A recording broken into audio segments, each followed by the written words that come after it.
Уважаемые коллеги, приветствуем вас на семинаре по результатам перепроверки работы участников итогового сочинения 2021 года. Перепроверка работы участников итогового сочинения проведена на республиканском уровне членами Республиканского методического объединения учителей русского языка и литературы. В рамках семинара вам будут представлены требования к итоговому сочинению и критерии оценивания итогового сочинения сквозь призму результатов перепроверки работ участников итогового сочинения.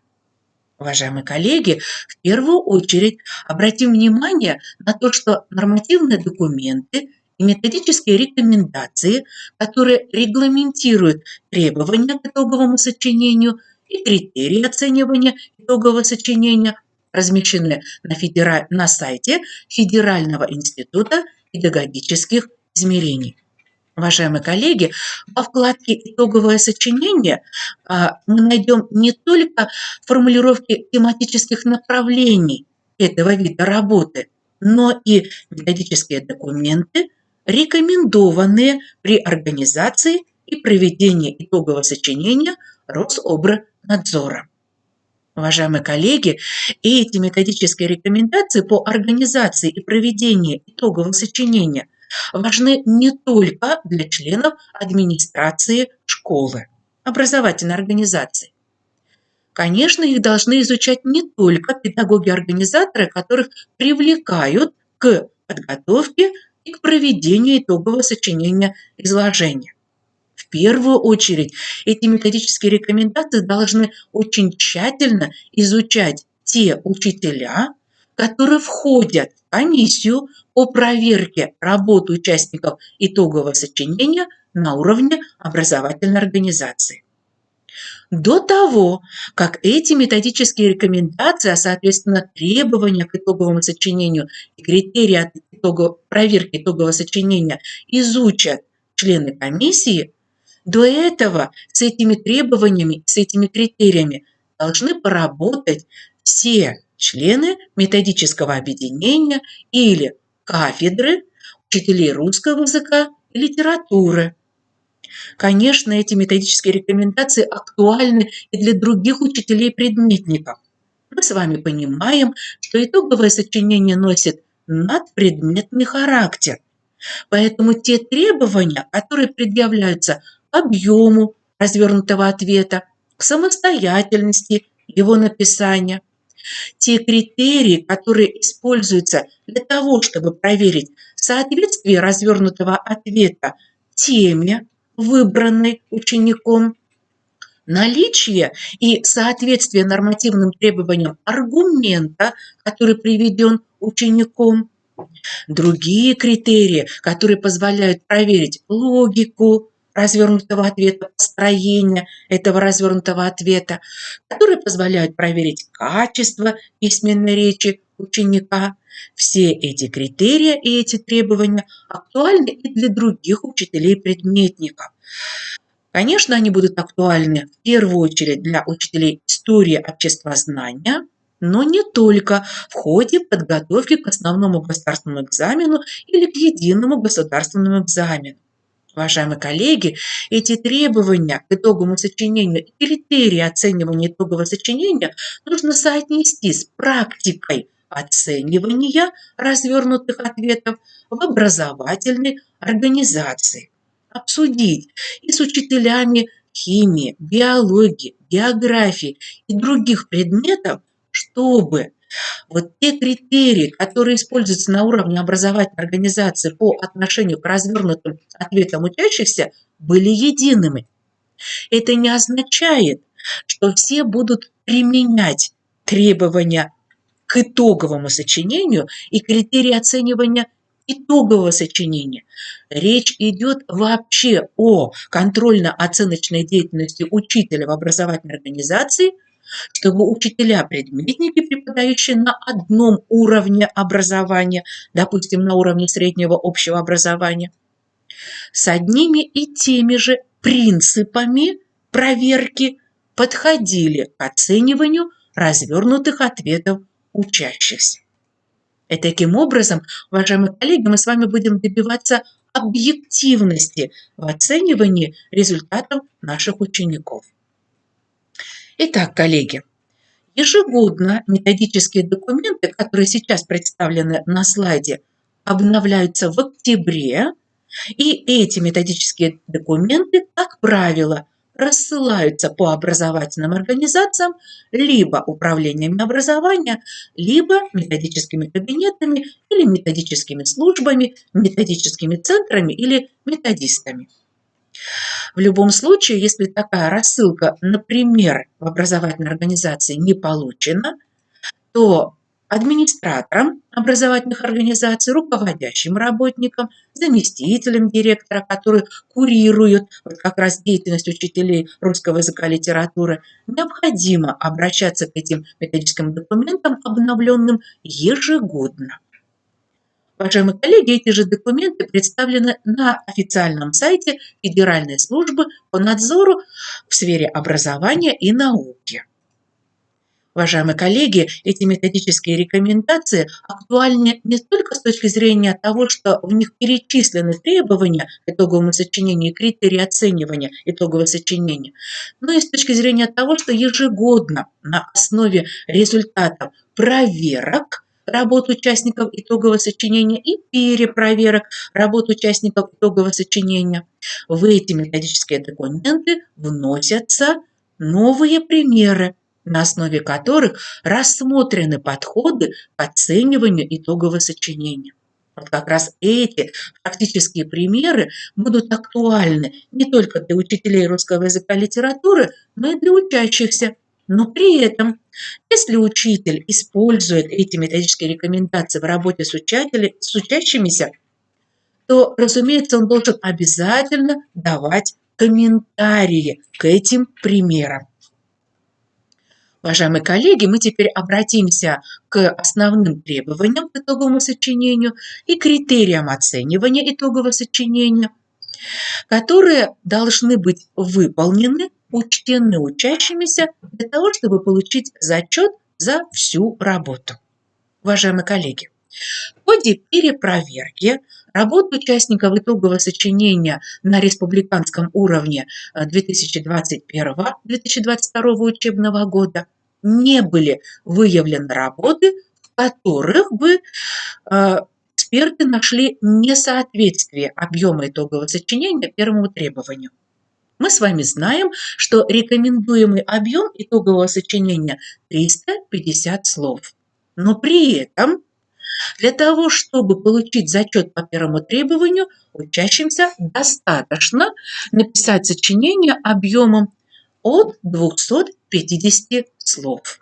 Напомним, что если в сочинении всего 240 слов, 243 слова, 247 слов, 248 и так далее до 250 слов, то, конечно, такое сочинение по первому требованию оценивается на незачет. И при этом ученик получает незачет за всю работу.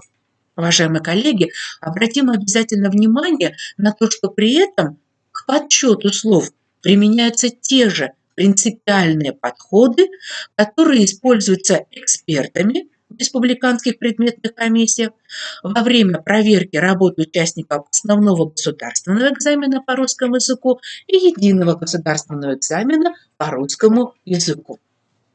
Вот как раз в методических рекомендациях, одобренных Рособорнадзором, на 9 странице разобраны подходы к подсчету слов. Каждый раз нужно иметь в виду, что учащиеся могут использовать, например, числительные и могут их написать словами, а могут написать в качестве чисел цифр. Уважаемые коллеги, и вот как раз нюансы того, когда мы подсчитываем и когда не подсчитываем числительное, которое написано словами, которое написано цифрами, на странице 9 методических рекомендаций рассмотрены. Уважаемые коллеги, на этой же странице вы можете найти рекомендации по подсчету слов тогда, когда ученик обозначает имя, отчество автора литературного произведения, например, полностью, и когда обозначает только через инициалы. Вот здесь же нужно обратить внимание при подсчете слов на орфографические ошибки, которые возможны в работах учащихся. Ну, например, учащийся использует в работе прилагательное, которое должно с частицей «не» писаться слитно, и тогда «не» становится приставкой. Ну, например, в предложении нет противопоставления, нет слов, усиливающих отрицание, и не мыслится противопоставление, которое бы позволило написать прилагательное раздельно. Поэтому, уважаемые коллеги, вот если ребенок уже написал в работе раздельно, то и эксперт, учитель, член комиссии, который проверяет эту работу, должен будет засчитать это прилагательное с частицей за два слова. Хотя по нормам, по орфографическим нормам русского языка это слово нужно было бы написать слитно. Конечно, ученик получит чуть меньше, может быть, по критерию, по которому проверяется грамотность, если количество ошибок будет более, чем представлено в критериях оценивания. То есть орфографическая ошибка при этом учитывается, но в то же время эксперт засчитывает два слова. То есть эксперт читает слова по тому, как они записаны в работе, но при этом, разумеется, засчитывает орфографическую ошибку. Обратите, пожалуйста, на это внимание. Уважаемые коллеги, если мы с вами сейчас обратимся к требованию второму, то в первую очередь должны будем обсудить то, что считается плагиатом. Итак, уважаемые коллеги, по требованию второму учащиеся должны писать итоговое сочинение самостоятельно. Да, разумеется, они могут прямо или косвенно цитировать, например, само литературное произведение, допустим, поэтическое, которое они приводят в качестве примера в своей работе. Кроме всего прочего, они могут цитировать, например, литературно-критические статьи аналитического характера и обзорного характера, которые они, например, изучали на уроках литературы или использовали при написании пробных тематических работ в классе, школе, дома. Вот такое цитирование возможно только тогда, когда ученик ссылается на авторство. Если же авторство не указано, то уже можно подозревать плагиат. То есть ученик не самостоятельно пишет итоговое сочинение, а использует готовые материалы. Уважаемые коллеги, вот здесь нужно обратить внимание, что при этом использование чужих материалов может быть разного типа. Например, ученик может использовать сочинение, которое размещено в сети интернет на сайтах, на которых ведется подготовка к итоговому сочинению. Это может быть вся работа, могут быть фрагменты этой работы. И вот опять же в соответствии с методическими рекомендациями, одобренными Рособорнадзором, нужно как раз и будет смотреть проценты содержания в работе ученика чужой работы и собственной мыслей, собственного замысла. Уважаемые коллеги, кроме всего прочего, под чужим текстом может читаться не только готовое итоговое сочинение или его фрагменты, но и как раз обзорные или аналитические статьи, посвященные литературным произведениям. Если при этом ученик использует целиком статью или фрагменты этой статьи, несколько предложений из этой статьи, но не дает ссылку на авторство, то и это тоже элемент плагиата. И работу тоже нужно проверить с помощью программы «Антиплагиат» и выяснить, какой процент работы принадлежит самому ученику.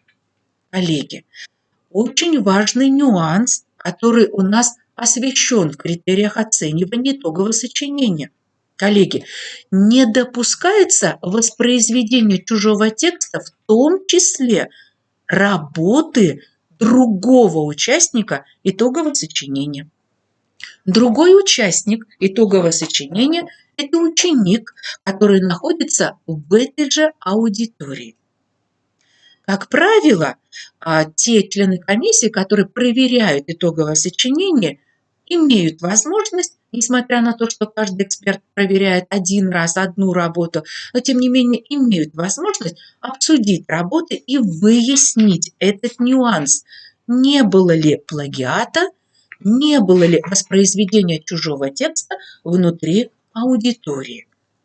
Уважаемые коллеги, конечно, результаты итогового сочинения пересмотру уже не подлежат, но тем не менее эксперты, которые были привлечены к перепроверке работ участников итогового сочинения 2021-2022 учебного года, выявили в 4 работах подозрение на плагиат внутри аудитории. Это означает, что в тот момент, когда сочинения перепроверяли через программу антиплагиат, не были выявлены фрагменты или целые тексты, размещенные в сети интернет или в печатных сборниках сочинений. Но при этом были выявлены целые фрагменты повторов одной и той же работы в одной и той же аудитории, в одном и том же муниципалитете и, разумеется, в одном и том же классе. Коллеги, обратите на это внимание. Вот в тот момент, когда учащиеся пишут работы на уровне класса, допустим, это классное сочинение, на уровне образовательной организации, например, это тематическая работа, которая инициирована заместителем директора, или, допустим, на уровне муниципалитета, это муниципальная диагностическая работа. Вот как раз в этот момент необходимо более тщательно проверять работы на плагиат внутри аудитории. И еще раз вести с детьми адресную работу, чтобы они понимали, что и это тоже ведет к тому, что работа будет не засчитана по второму требованию самостоятельность написания итогового сочинения. Уважаемые коллеги, следующий критерий, обязательный критерий, если по этому критерию получен незачет, так же, как по первому и второму требованиям, то и по всей работе ставится незачет. Итак, следующий критерий – это соответствие теме. Обратим внимание на то, что в пояснениях к этому критерию, в методических рекомендациях, критериях оценивания мы видим следующие показатели. Учащийся, который получает зачет по этому критерию, должен рассуждать на предложенную тему. Это значит, что сочинение должно быть построено по типу рассуждения. Эксперт, который проверяет работу, должен увидеть тезис. В этом тезисе будет либо содержаться прямой ответ на вопрос, сформулированный в теме сочинения, либо будет дано пояснение к тому утверждению, к той цитате, которую выбрал ученик в качестве темы итогового сочинения. Как правило, учащиеся подменяют тезис, подменяют утверждение на общие фразы о ключевых словах, которые есть либо в формулировке направления итогового сочинения, либо в формулировке темы итогового сочинения. Вот в частности, ученики, которые выбрали в качестве темы итогового сочинения вопрос, когда слово становится преступлением, к сожалению, размышляли в основном о самом преступлении, но не о том, какие мысли оформлены в виде слов, какие утверждения оформлены в наших речах, какие убеждения, опять же, произнесенные вслух, стали преступлением, подтолкнули к преступлению. Уважаемые коллеги, выявлены работы в ходе как раз перепроверки работы участников итогового сочинения, в которых несоответствие теме не было учтено на уровне образовательной организации. Разумеется, сейчас эти результаты итогового сочинения уже не будут пересмотрены, но тем не менее, уважаемые коллеги, вот в тех муниципалитетах, в отношении которых была инициирована перепроверка, конечно, работу нужно еще раз на внутриучрежденском уровне обсудить и определить, в каких работах не было соответствия теме. В тот момент, когда уже в тезисе ученик формулирует общие фразы относительно ключевых понятий, но не относительно формулировки темы сочинения, вот в этих работах и литературные аргументы, к сожалению, не соответствуют теме, потому что они раскрыты только в соответствии к определениям, которые даны ключевым понятиям, но не по теме сочинения. Вот это очень важный нюанс. Уважаемые коллеги, по сути, ученики должны были получить не зачет за все сочинение, потому что тема не раскрыта. Содержание имеет отношение, можно соотнести с направлением, которое выбрано учащимися, но теме это содержание не соответствует. Уважаемые коллеги, давайте теперь обратим внимание на второй критерий аргументации привлечения литературного аргумента. Будем понимать, что ученики могут привлекать различные литературные примеры, различные литературные аргументы.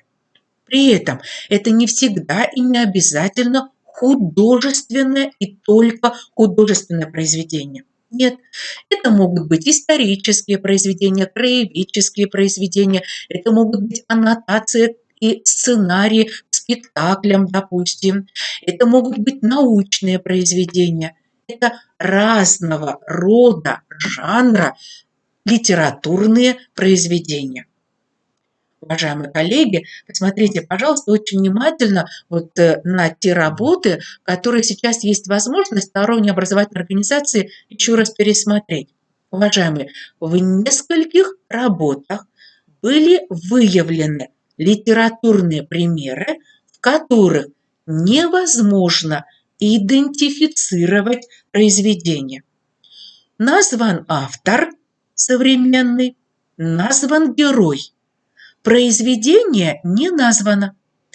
И так как это циклы произведений, состоящие из нескольких томов, из нескольких книг, из нескольких эпизодов, то вот благодаря как раз принципу цикличности герой попадает в подобные ситуации несколько раз. Поэтому говорить о каком-то конкретном литературном произведении не представляется возможным.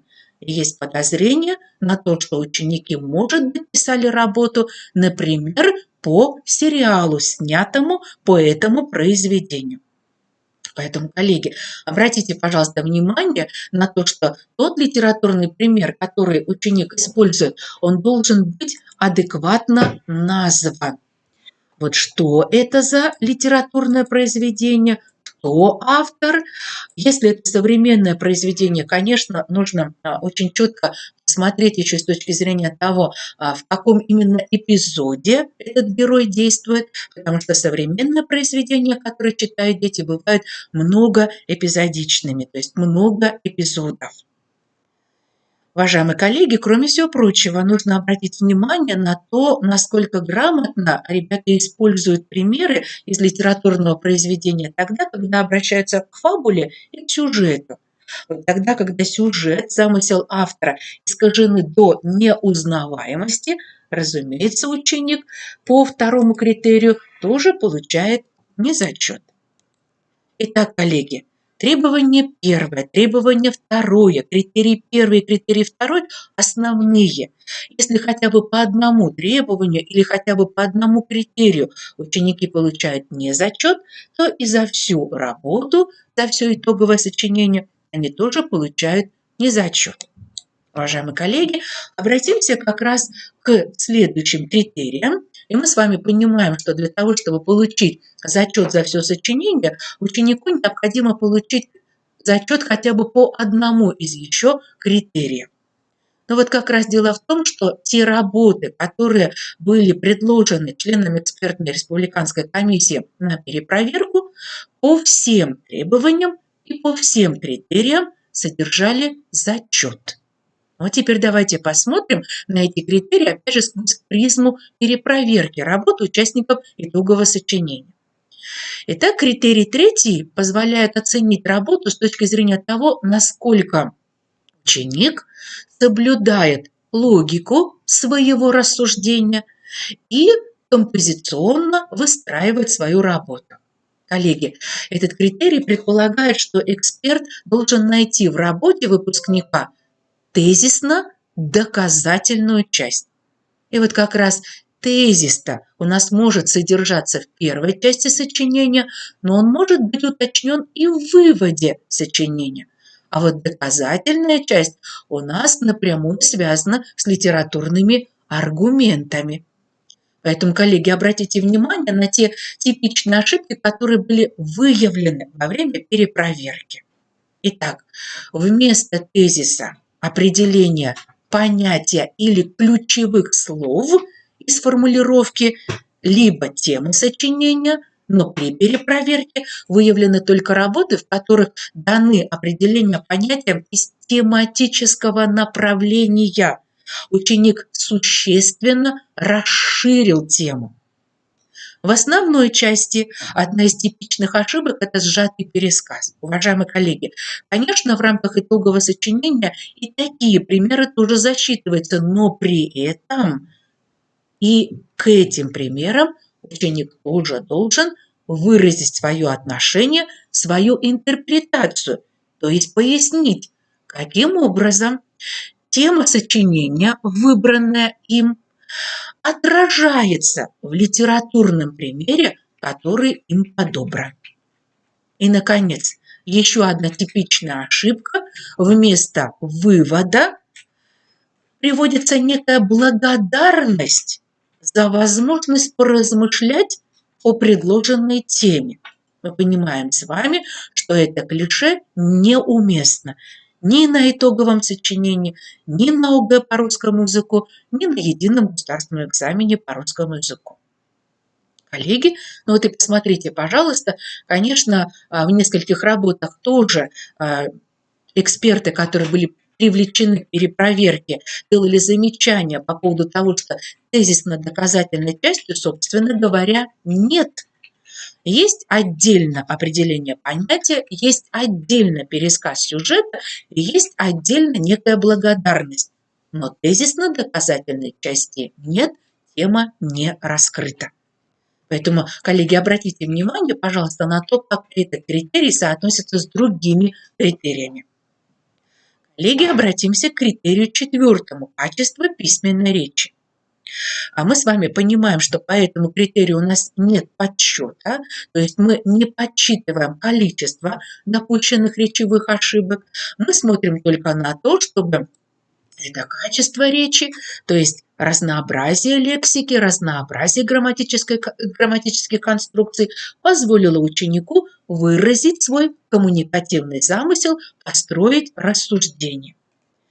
И только наличие таких ошибок, которые существенно затрудняют чтение, приводит к тому, что по критерию четвертому ученик получает незачет. И чуть позже вы увидите на слайде, какова доля учеников, которые при перепроверке условно получили незачет, потому что итоги итогового сочинения не переоцениваются, результаты не переоцениваются. Уважаемые коллеги, следующий критерий – это грамотность. Уважаемые коллеги, напомню, что в расчет берется общее количество слов, написанных учеником, участником итогового сочинения. И вот как раз на странице 10 методических рекомендаций вы еще раз можете эти подходы посмотреть. Вот вам пример, скриншот вот как раз этих методических рекомендаций. Уважаемые коллеги, обратите внимание, при перепроверке были выявлены работы, в которых соотношение количества ошибок, количество слов в работе было выполнено по отношению к орфографическим и пунктуационным ошибкам, но не выполнено по отношению к грамматическим ошибкам. Большое количество грамматических ошибок было пропущено. Коллеги, в этом смысле нужно поработать с учителями, вот как раз с критериями оценивания, может быть, даже обратиться к материалам, критериям оценивания, которые применяются в рамках единого государственного экзамена по русскому языку, еще раз актуализировать те группы ошибок, которые относятся к речевым, к грамматическим. По критерию пятому речевые не учитываются, но грамматические наряду с орфографическими и пунктуационными учитываются.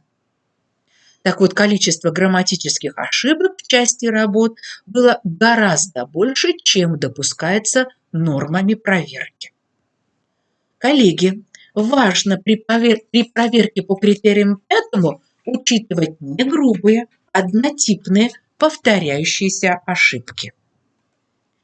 Уважаемые коллеги, мы с вами понимаем, что среди пунктуационных, среди грамматических у нас нет однотипных и повторяющихся. Каждая пунктуационная и каждая грамматическая – это отдельная ошибка. Каждый пропуск знака препинания или лишний знак препинания, вне зависимости от того, по одному и тому же правилу или по разным правилам ошибается ученик, это тоже ошибка. А вот если говорить о негрубых ошибках, то у нас есть негрубые пунктуационные и негрубые орфографические.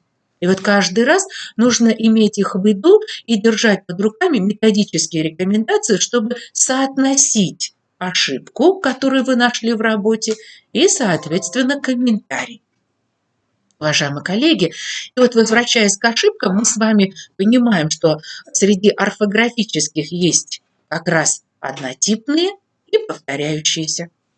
Среди пунктуационных и грамматических, еще раз повторюсь, нет однотипных и повторяющихся, а вот среди орфографических есть однотипные и повторяющиеся. И вот при подсчете ошибок этот нюанс тоже нужно иметь в виду, в методических рекомендациях он как раз и представлен.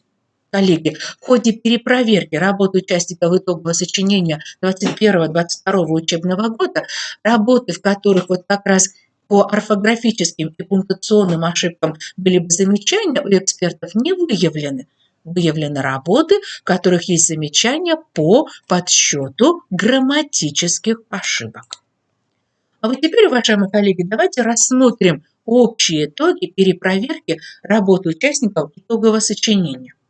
Итак, первое требование было выполнено всеми участниками, работы которых были представлены на перепроверку.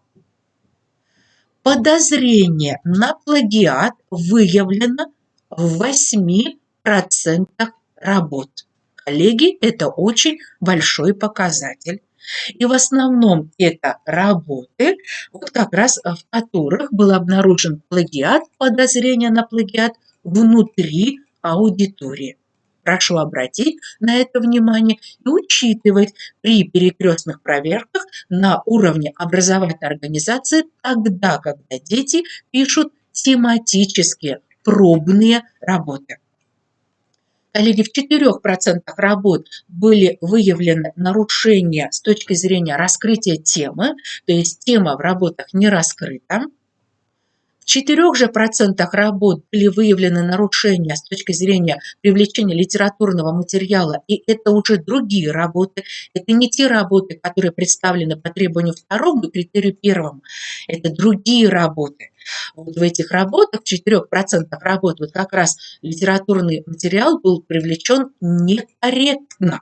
Невозможно было экспертам соотнести с конкретным произведением, потому что назван только современный автор и только герой. И нет возможности соотнести, которое это произведение из цикла произведений.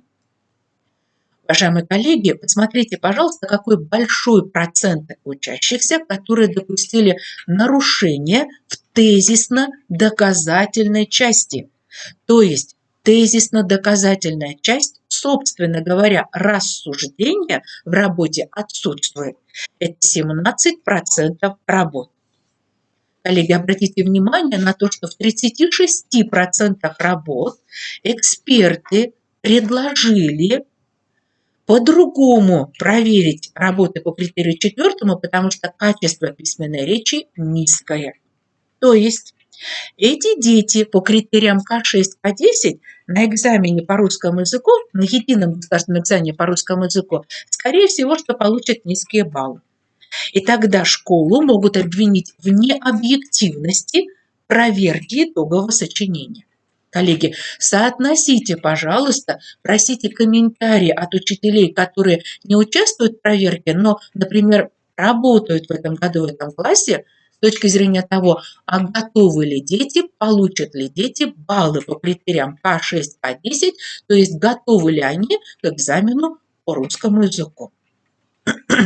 Эти критерии К4 на итоговом сочинении, К6, К10 при проверке задания 27-го по русскому языку обязательно нужно соотносить.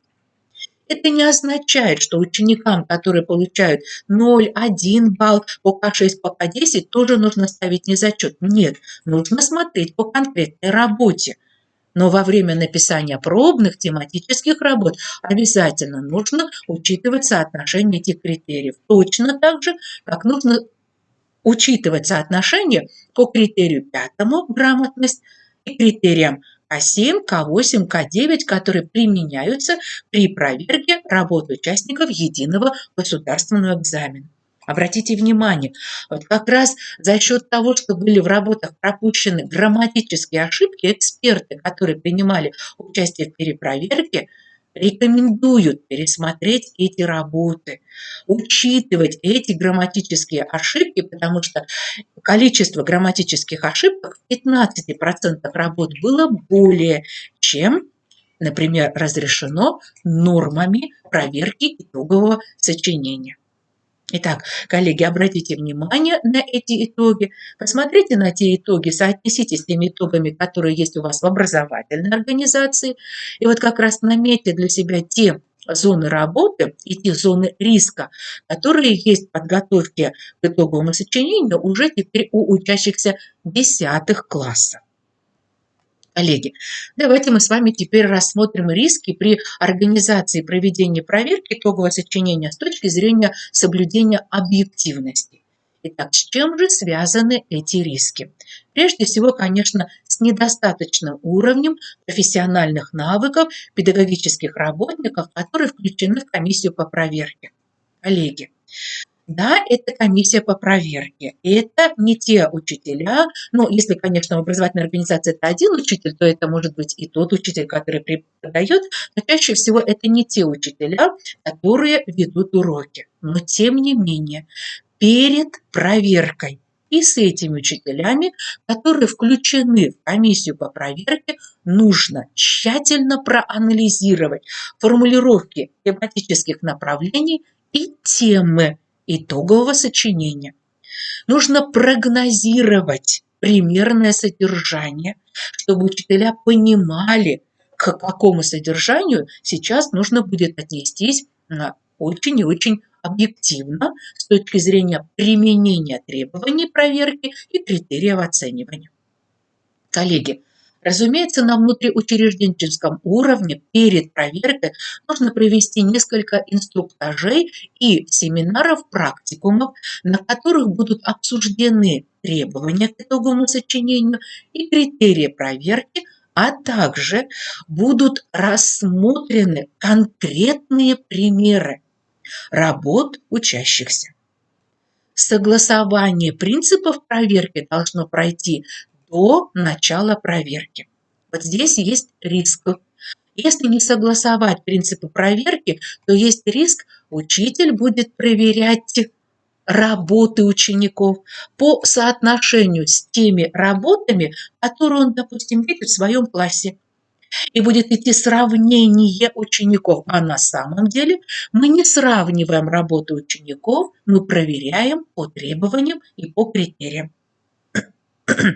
Ну и, наконец, уважаемые коллеги, должно пройти согласование по вопросам конкретных работ и типичных ошибок, выявление типичных ошибок, то есть должны быть проведены практикумы вот как раз по выявлению речевых, орфографических, пунктуационных, грамматических, логических, фактических ошибок.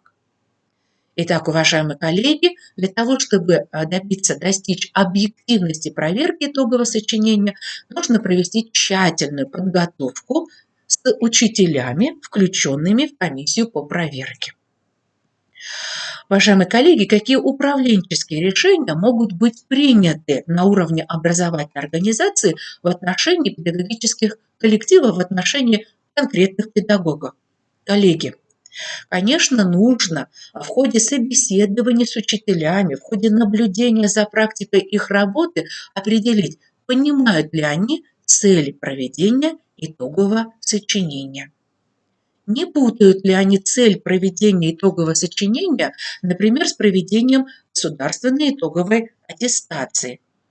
Осознают ли они, что итоговое сочинение – это не инструмент для того, чтобы управлять учеником?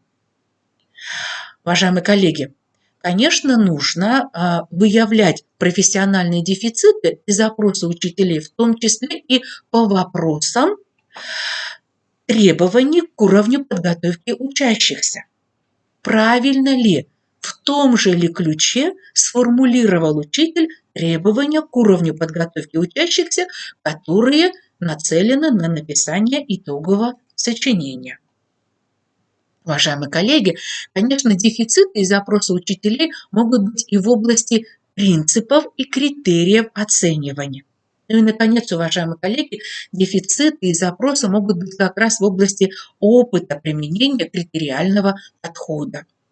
Вот если такого опыта у учителя нет, а вы планируете его включать в комиссию, то, разумеется, перед проверкой именно с этим учителем нужно провести практические работы по проверке работ участников итогового сочинения.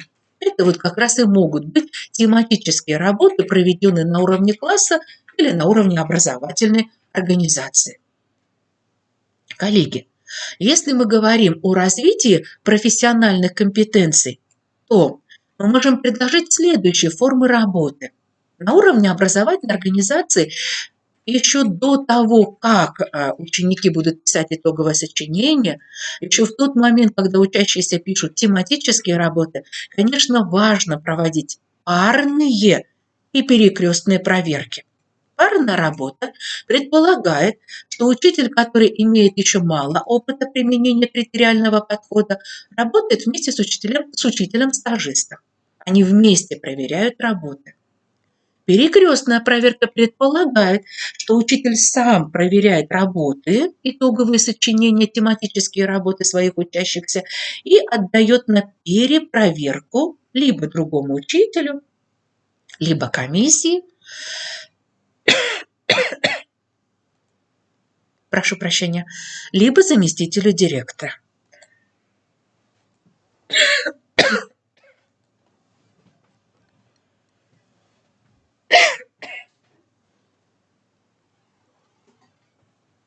Уважаемые коллеги, прошу прощения, давайте продолжим. Помимо организации парных и перекрестных проверок и перепроверок, конечно, можно еще и поработать с диагностикой причин рассогласованности. То есть провести теоретический тест для того, чтобы уточнить, правильно ли понимают показатели отдельных критериев, отдельных требований учителя, которых вы будете привлекать к проверке работы участников итогового сочинения. Ну и, наконец, уважаемые коллеги, разумеется, нужно обращаться к разного рода адресным рекомендациям, если мы понимаем, что, например, конкретный учитель затрудняется только при проверке по критерию 4 при анализе речевых ошибок или при проверке по критерию 5 при оценке грамотности.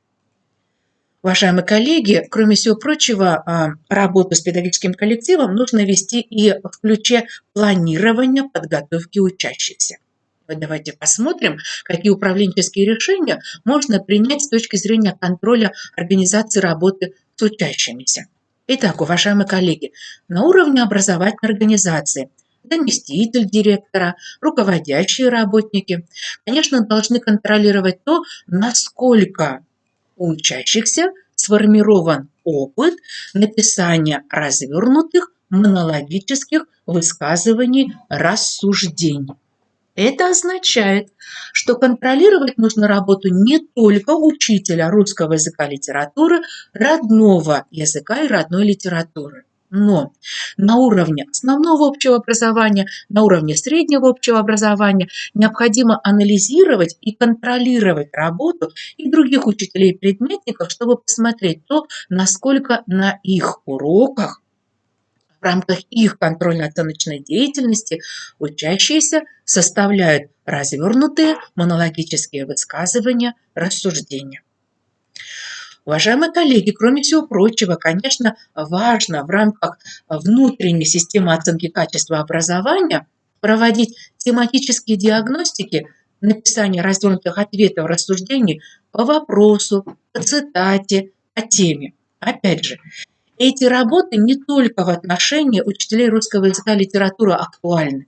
Эти работы будут иметь свою значимость, актуальность в тот момент, когда к этим видам деятельности учеников будут обращаться все учителя, работающие на уровне образования, на уровне основного общего или на уровне среднего общего образования. Коллеги, следующий вид работы – это, конечно, вид работы, который в первую очередь относится к учителям-филологам. Это работы, отдельные работы по анализу фрагментов литературных произведений и по корректировке грамматических, речевых, пунктуационных и орфографических ошибок.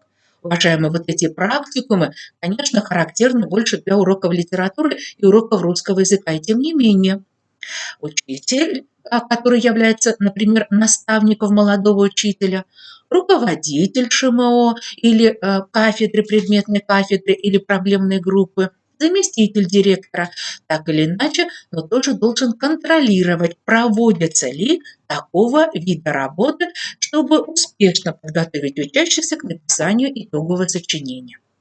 Уважаемые коллеги, вот на уровне учителя, работы учителя русского языка и литературы, конечно, тоже можно принять управленческие решения и рекомендовать проведение практикумов и в 10, и в 11 классе по изучению и анализу возможных формулировок тем сочинений. Уважаемые коллеги, очень многие ученики затрудняются при написании итогового сочинения, потому что они не представляют, каким образом может быть сформулирована тема и что обозначают ключевые вопросы в теме. Например, ключевой вопрос «почему?», который ведет к анализу причинно-следственных связей. Например, вопрос «как?», который ведет к характеристике литературного персонажа. Уважаемые коллеги, вот можно принять такое управленческое решение, рекомендацию по отношению к учителям, чтобы они планировали и проводили такие практикумы. Уважаемые коллеги, кроме всего прочего, это могут быть рекомендации, управленческие решения, чтобы учителя в рамках, например, внеурочной работы проводили этические беседы, круглые столы, чтобы учащиеся представляли устные или письменные отзывы, аннотации по произведениям, которые прочитаны самостоятельно. Уважаемые коллеги, это очень важно, потому что как раз вот такие виды работ, они помогают ученикам накопить тот материал литературный, который они дальше будут использовать непосредственно в итоговом сочинении и в других своих развернутых ответах. Уважаемые коллеги, мы с вами обсудили все вопросы, которые были запланированы в рамках семинара по результатам перепроверки работы участников итогового сочинения. Уважаемые коллеги, благодарю вас за внимание и желаю успешной подготовки тех учеников, которые, может быть, не сдали еще итоговое сочинение, и успешной подготовки всех учащихся 10 классов в следующем году к итоговому сочинению.